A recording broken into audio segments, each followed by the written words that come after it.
आज जो हम टॉपिक स्टार्ट करने जा रहे हैं, आपको पता होगा हम थर्मोडायनेमिक्स से शुरुआत कर रहे हैं आज। हीट एंड थर्मोडायनेमिक्स में कई पार्ट्स होते हैं। फॉर एग्जांपल पहला पार्ट हम ले रहे हैं थर्मोडायनेमिक्स, उसके बाद काइनेटिक थ्योरी ऑफ गैसेज, एक है थर्मल प्रॉपर्टीज ऑफ मैटर जो आप शायद पढ़ चुके हैं, है ना। थर्मल प्रॉपर्टीज ऑफ मैटर हम कर चुके हैं। Yes sir. जिसके अंदर तीन चीजें हैं, thermal expansion, calorimetry and heat transfer. तो हम आज जो शुरुआत कर रहे होंगे थर्मोडायनेमिक्स से कर रहे होंगे। अच्छा, हर क्लास के साथ एक सीपीपी आपको मिला करेगा। ये तो क्लासेस ऑनलाइन चलेगी, नहीं तो ये रेगुलर मोड में जब भी स्कूल खुलेगा आपको ये प्रिंट आउट आपको मिल जाएंगे, फोटोकॉपी। आपने देख लिया आज का सीपीपी क्या था, नजर डाली उस पर? Yes sir. तो यस सर। अगर आप ऐसे कर पाए कुछ दिन जब तक ऑनलाइन चलती हैं, तो मैं यूं डालता रहूं आपके ग्रुप पे, ये करेंगे ना? यस सर, ये अच्छा है। इससे पहले जो पढ़ाएंगे वो समझ में भी आ जाएगा। हाँ, मतलब हर क्लास से पहले आपको एक सीपीपी मिल जाया करेगा, कुछ क्या होने वाला है, क्या सवाल होने वाले। यही हमारा तरीका स्कूल में रहा करेगा, ऑफलाइन क्लास में, और यही ऑनलाइन क्लास में। अच्छा, नोट्स ढंग से बनाने हैं। हमने ये डिसाइड किया था एक दिन टेस्ट हुआ करेगा और उस दिन मैं कॉपी चेक करूंगा, है ना। तो वो चीजें तो ऑफलाइन में चली जाएंगी जब भी होंगी, परंतु जब भी अब आप और हम मिले, कॉपी अच्छे से बनी मिले। ठीक है? Yes sir. ठीक है, तो चलिए आज की शुरुआत हम करते हैं थर्मोडायनेमिक्स।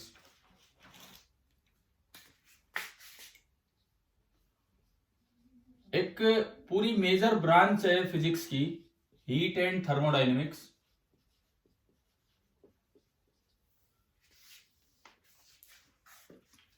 थर्मोडायनेमिक्स में दो बच्चे और एंटर कर रहे हैं, मैं एडमिट कर देता हूं।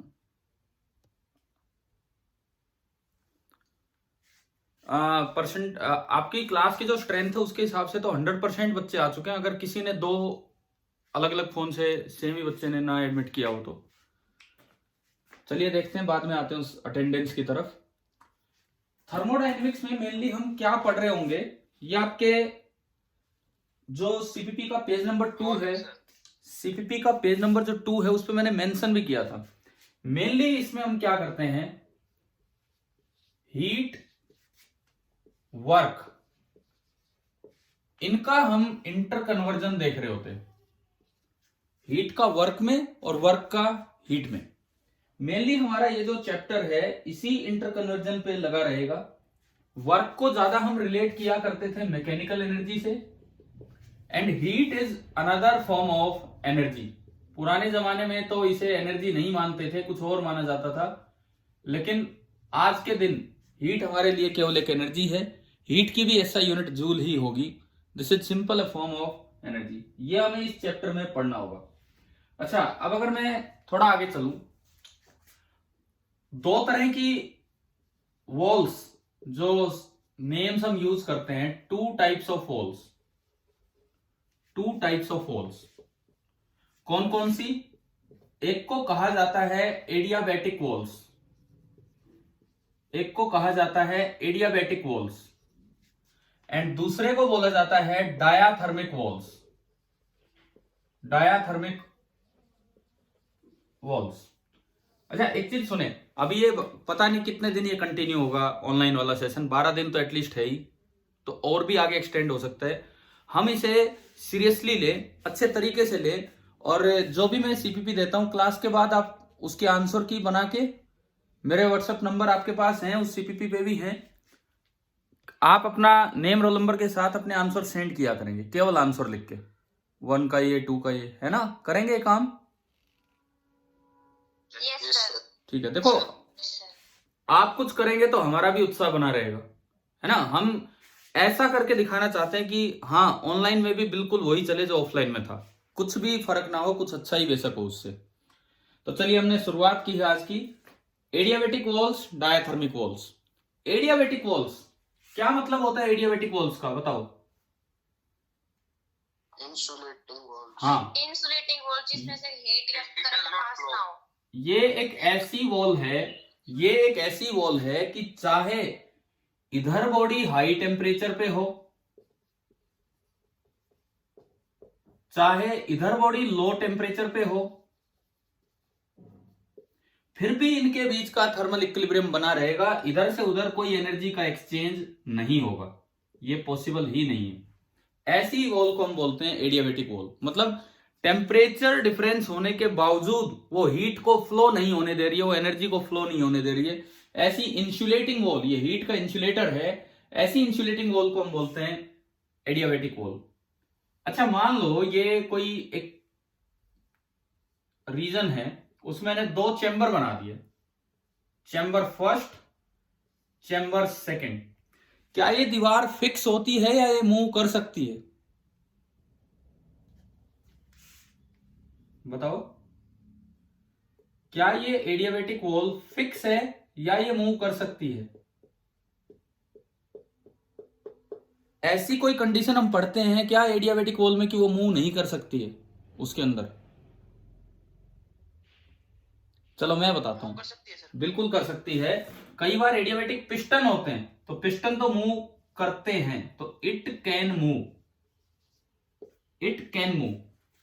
ये ऐसी दीवार होती है जिसमें ये इंसुलेटिंग है, एनर्जी एक्सचेंज नहीं करेगी टेम्परेचर डिफरेंस के कारण, परंतु अगर जरूरत पड़े, प्रेशर का डिफरेंस हो, अगर जरूरत पड़े तो ये मूव कर सकती है। क्लियर? डायाथर्मिक वॉल्स क्या होती हैं? डायाथर्मिक वॉल्स, अगर ये which allows heat to flow.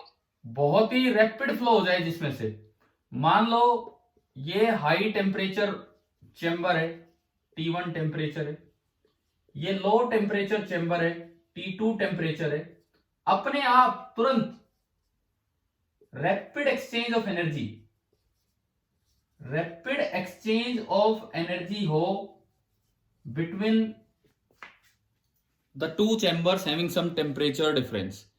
इस तरह का जो पार्ट है, इसे हम कह देते हैं कि ये डायाथर्मिक वॉल है। हाँ जी, ये 2 टर्म्स क्लियर हुई?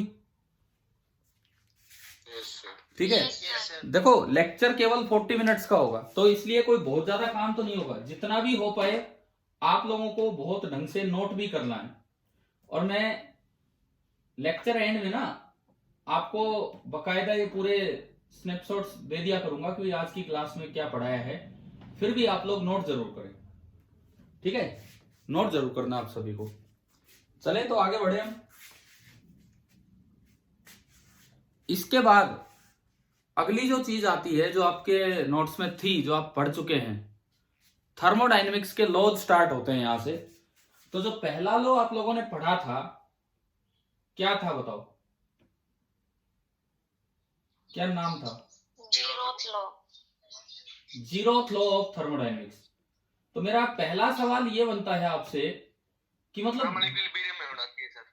क्या क्या क्या? थर्मल इक्विलिब्रियम में होने चाहिए चैम्बर्स। एक मिनट, दोबारा बोलो, आवाज नहीं सुनाई दी। क्या कह रहे हो? सर थर्मल इक्विलिब्रियम में होने चाहिए जीरोथ लॉ के अंदर। मैं जो सवाल पूछ रहा हूं ये है, न्यूटन के लॉ जब हम पढ़ते थे तो first law, second law, third law, फिर यहाँ पे ये क्या आन पड़ी कि जीरो भी नंबर दो, जीरोथ लॉ क्यों बोला गया? इसका कारण दीजिए। सर पहले फर्स्ट और सेकंड लॉ डिस्कवर हो गए थे, उसके बाद जीरोथ लॉ आया था, हाँ। तो उसको 0 नंबर दे दिया। क्योंकि फर्स्ट और लॉ के नंबरिंग काफी फेमस हो चुके थे, सारी दुनिया उसको फर्स्ट Yes, लॉ और sir. Second law. अब अगर ये क्या था, ये उससे बेसिक लॉ था। टेम्परेचर एक ऐसी क्वांटिटी है जो उन लॉज में डिफाइन नहीं हुई थी, लेकिन इसमें डिफाइन हुई, परंतु इससे वो लॉ आसान हो गए, तो जरूरत पड़ी कि इस लॉ को पहले रखा जाए। अब या तो इसको फर्स्ट बोलते, उनको सेकंड और थर्ड बोलते, परंतु फिर लगा कि ना, बेटर यही है कि आप इसको उनसे भी पहले नंबर दो, इसीलिए इसका नाम जीरोथ लॉ बोला गया। ठीक है, चले हम आगे बढ़े इससे। ठीक है। Yes sir. तो जो आपका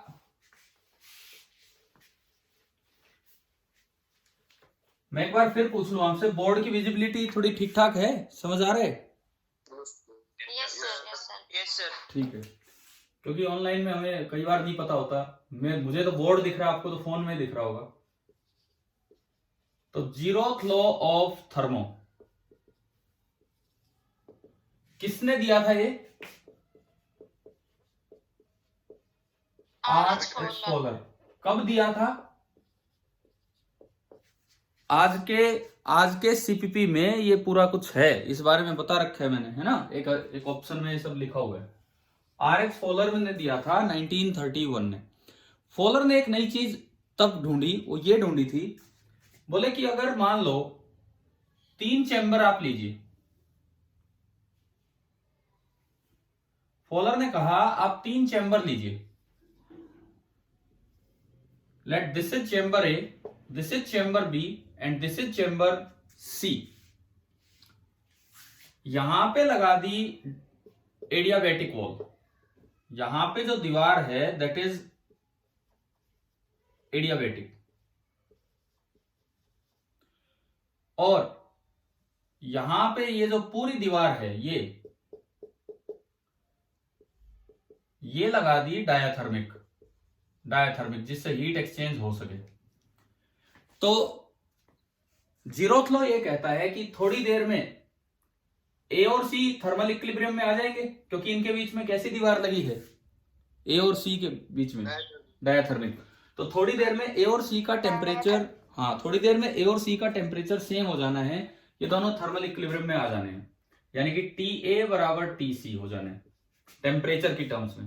थोड़ी देर में बी और सी का टेम्परेचर भी सेम हो जाना है, TB is equal to TC। लेकिन क्या ए और बी में हीट एक्सचेंज हुआ है क्या? No sir. नहीं हुआ। उनके बीच में तो एडियाबैटिक वॉल है, तो क्या ए और बी भी थर्मल इक्विलिब्रियम में आ चुके होंगे? Yes sir. हाँ, यस सर। ये जब टेम्परेचर डिफाइन हुआ उसके बाद तो टेम्परेचर डिफाइन होने के बाद तो नॉर्मल सी चीज लगने लगी, लेकिन उससे पहले लगता था कि ना भाई ये तो जरूरी नहीं है। जरूरी इसलिए नहीं है कि बहुत सी ऐसी चीजें होती है, भाई मैं आपको जानता हूं, आप अपने मामा जी को जानते हैं, तो क्या जरूरी है मैं भी आपके मामा को जानता हूं? नहीं ना, कोई चांस ही नहीं है। तो इस तरह की बात थी, ये बट ऑब्वियस चीज नहीं थी, परंतु यहां से यूं पता लगा, अब अगर आप इस एडियाबैटिक वॉल की बजाय यहां डायाथर्मिक वॉल भी लगा दें तो इनके बीच में हीट एक्सचेंज नहीं होगा, यानी कि अपने आप ए और बी भी किस में आ चुके होंगे? थर्मल इक्विलिब्रियम में। तो ये लॉ ये था कि if A and C are in thermal equilibrium, मतलब कोई हीट एक्सचेंज नहीं हो रहा, B and C are also in thermal equilibrium, B और सी के बीच में भी कोई हीट एक्सचेंज नहीं हो रहा, देन ए और सी थर्मल इक्विलिब्रियम में है, बी और सी थर्मल इक्विलिब्रियम में है, then A and B will also be in thermal equilibrium. ये आपकी जीरोथ लॉ की स्टेटमेंट है। चाहे आपने लिख रखा हो पहले, फिर भी मैं एक बार रीस्टार्ट किया है चैप्टर, तो इसलिए हम चाहेंगे कि आप ये थोड़ा थोड़ा सा तो नोट करते चले।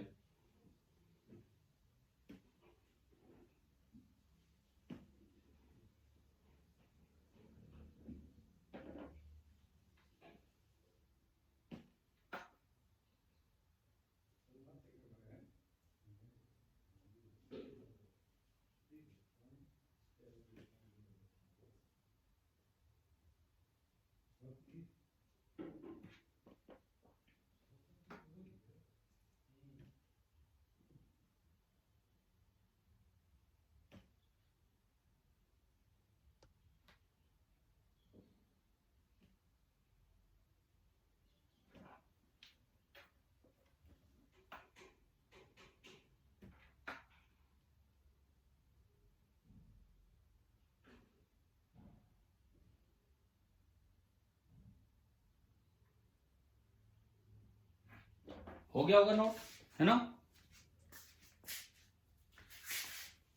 चलें आगे बढ़ते हैं। अब आप ये बताओ, कैलोरी किस चीज की यूनिट है? कैलोरी पता हुई? कैलोरी किस चीज की यूनिट है? हीट। अब हीट की, वर्क की, या एनर्जी की, या मतलब तीनों की? तीनों की है सर। हाँ, तीनों की ही यूनिट है कैलोरी। एक्चुअली पहले क्या होता था, हीट को एक फ्लूइड माना गया। पुराने जमाने में हीट को एक इनविजिबल फ्लूइड माना गया और उस फ्लूइड का नाम दिया गया कैलोरिक। कैलोरिक बोला एक इनविजिबल फ्लूइड है जो फ्लो कर रहा होता है, जो हमें नहीं दिखता। बोले सांप वगैरह को दिख जाता है, हमें नहीं दिखता, और वो high to hot body to cold body चलता रहता है। इस तरह की चीज को माना गया था कैलोरिक। बाद में बोला गया कि हीट और एनर्जी और वर्क ये सब इंटर रिलेटेड हैं, और बाद में एसआई सिस्टम ने तो तीनों की एसआई यूनिट, इन तीनों की एसआई यूनिट क्या है बताओ, बताइए। वर्क की तो न्यूटन मीटर है। वर्क की न्यूटन मीटर है, ठीक है, और एनर्जी की जूल पर सेकंड। एनर्जी की जूल होती है, जूल। हाँ, एनर्जी की जो आपकी एसआई यूनिट है दैट इज जूल। वर्क की आपने बताई न्यूटन मीटर। तो क्या कोई फर्क है क्या जूल और न्यूटन मीटर में? क्या? वर्क की तो एनर्जी में चेंज होता है। हाँ सुनो, मैं बताता हूं, सुनिए, अब मेरी बात सुनो। जो वर्क होता है, सुनिए, एनर्जी वाइज आप बिल्कुल क्लियर रखिए, चाहे वर्क हो, चाहे एनर्जी हो, चाहे हीट हो, इन तीनों की जो एसआई यूनिट है, SI unit that is 1 joule. Symbol बड़ा जे और पूरा लिखें तो स्मॉल जे से शुरुआत होगी। एसआई यूनिट जो है वो आपकी है 1 जूल। अब ये फिर कैलोरी क्या चीज है? पहले कैलोरी खाली हीट की यूनिट मानी जाती थी। पहले जो है कैलोरी को खाली हीट की यूनिट मानते थे, लेकिन अब जो है कैलोरी एक कंप्लीट एनर्जी की या वर्क की यूनिट होने लगी है। आप अपनी कॉपी में क्वेश्चन बना के लिखिए, डिफाइन 1 कैलोरी लिखिए, फिर मैं बताता हूं आगे। एक क्वेश्चन बना के लिखिए, डिफाइन 1 कैलोरी।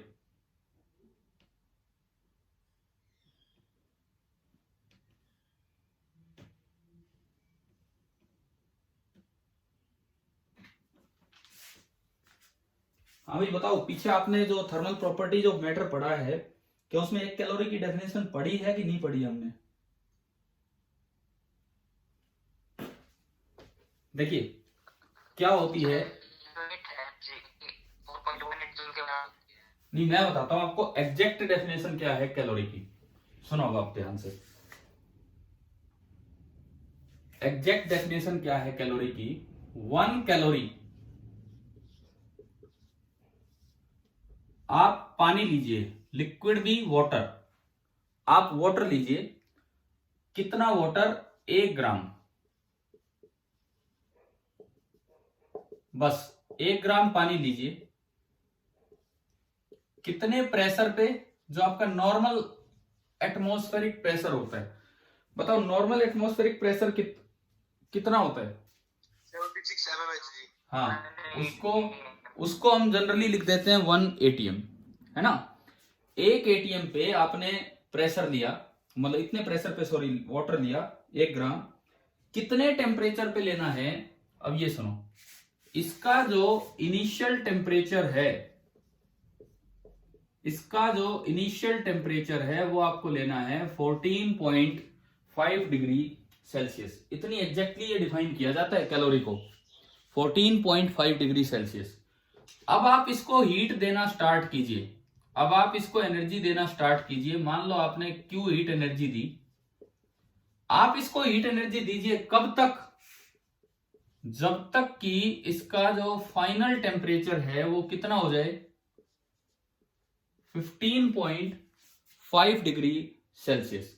अगर इस 1 ग्राम पानी का तापमान आप यहां से यहां बढ़ा देते हैं तो जो आपको हीट देनी पड़ी वो हीट क्या है? 1 कैलोरी।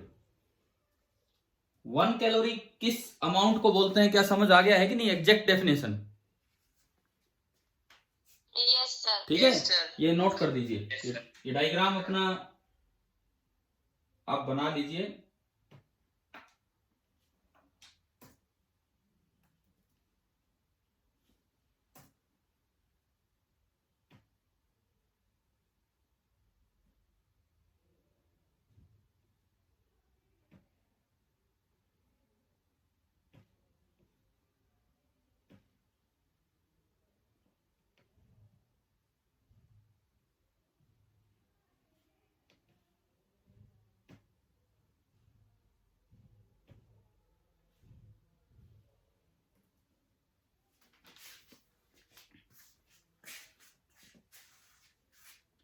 चले भाई, थोड़ा आगे बढ़े, बन गया होगा।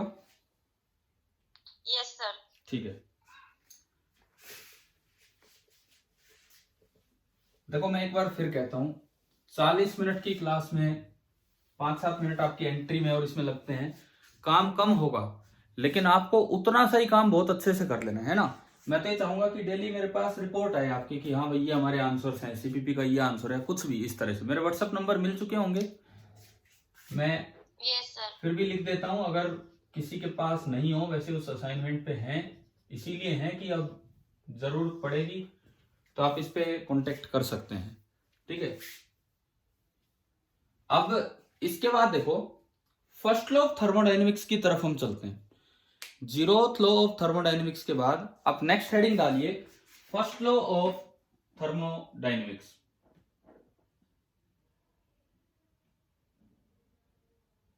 मैं एक बार आपकी अटेंडेंस पे नजर डालता हूं।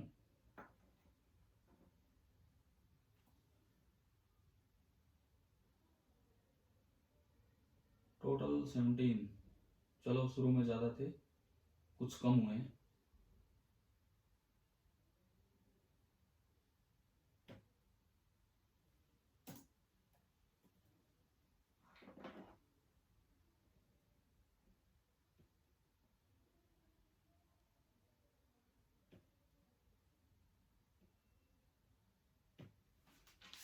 ठीक है, अब हम स्टार्ट करते हैं। मैंने आपकी जस्ट अटेंडेंस पे ध्यान दिया है, देखते हैं कौन आया कौन नहीं आया। इसके बाद first law of thermodynamics, short में उसको FLOT से डिनोट करते हैं।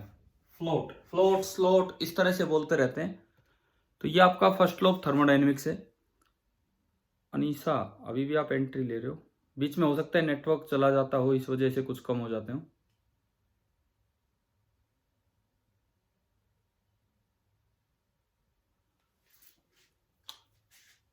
क्या हमने फर्स्ट लॉ पढ़ा है क्या मेरे आने से पहले? बताओ एक बार, फर्स्ट लॉ का जिक्र हो चुका है? मेरे ध्यान नहीं, आपकी क्लास में था कि नहीं। यस सर, हो चुका। ठीक है, तो मैं एक बार फिर से बताता हूं सिंपली। ये एनर्जी कंजर्वेशन लॉ है और कुछ भी नहीं है। This is energy conservation law. First law of thermodynamics हमें ये कहेगा, फर्स्ट लॉ ऑफ थर्मोडायनेमिक्स ये बताएगा, एक सेकेंड, ये अभी एक मैसेज आ चुका है कि आखिरी 10 मिनट्स हैं, तो आप लोग ढंग से अब अटेंड कीजिए क्योंकि हमारी क्लास फिर ऑफ भी हो जाएगी। एनर्जी कंजर्वेशन लॉ इतना सा बोलता है कि जैसे मान लो ये कोई सिस्टम है और मैं कहता हूं कि इसमें भरी हुई एक आइडियल गैस, हम रियल गैस नहीं पढ़ते हैं फिजिक्स में, प्लस वन में, ओनली आइडियल गैस। यहां पे एक मूवेबल पिस्टन है जो कि मूव कर सकता है, यहां पे एक मूवेबल पिस्टन है जो कि मूव कर सकता है। इसके अंदर आइडियल गैस भरी हुई है और ये गैस मॉलिक्यूल्स हैं जो पिस्टन के कांटेक्ट में भी होंगे और बेस के कांटेक्ट में भी होंगे, इस तरह से।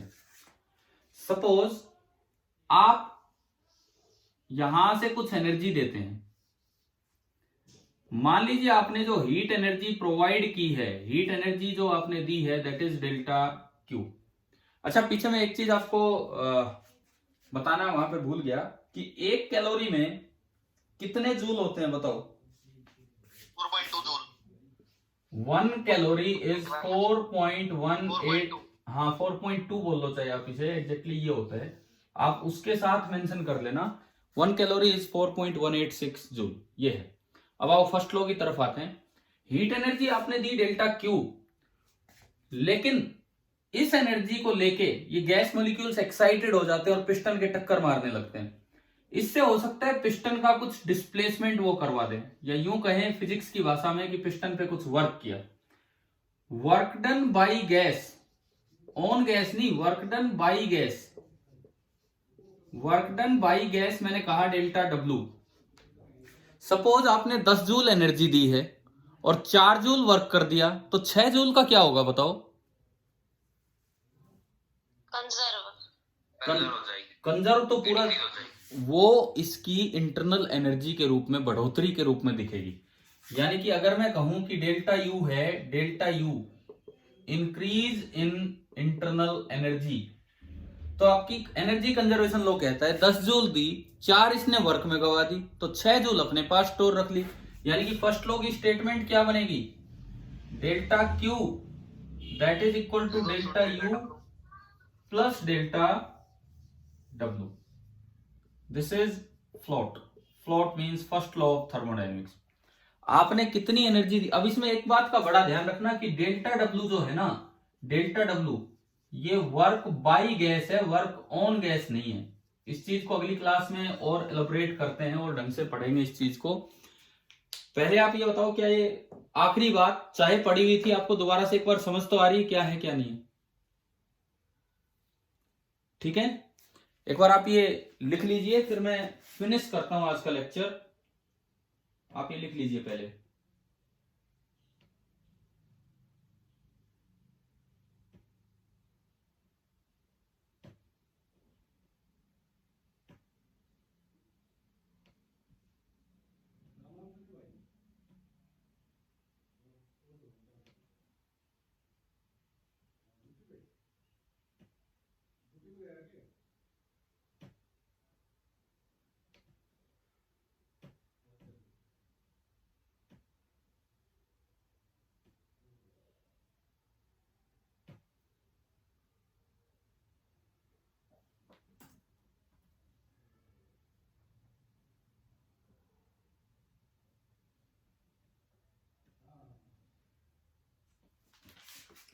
हाँ जी, हो गया होगा।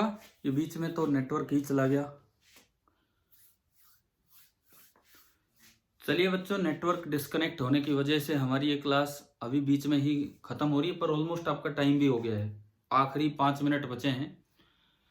फिर भी मैं एक बार इस वीडियो रिकॉर्डिंग में चीजें रिकॉल करता हूं कि हमने आज क्या क्या कवर किया है। सबसे पहली बात, हमने थर्मोडायनेमिक्स है क्या, उसमें हम क्या पढ़ने वाले हैं, ये चीज हमने डिस्कस की। उसके बाद 2 तरह के वॉल्स, एक एडियाबैटिक वॉल्स, एक डायाथर्मिक वॉल्स, वो क्या चीजें हैं, और उन पे बेस्ड आपका CPP 1 का क्वेश्चन नंबर 1 है जो आज आप ट्राई करेंगे।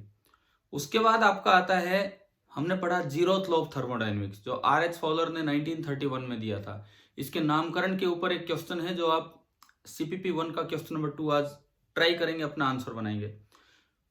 क्वेश्चन नंबर 3 जो है वो उसकी स्टेटमेंट बेस्ड है कि भाई जो लॉ ऑब्जर्व करके दिया था, एक्चुअली फर्स्ट लॉ आने के बाद ही आया था, इसीलिए इसको बोला गया जीरोथ लॉ, बट ये बहुत बेसिक लॉ था। इसने टेम्परेचर को डिफाइन किया।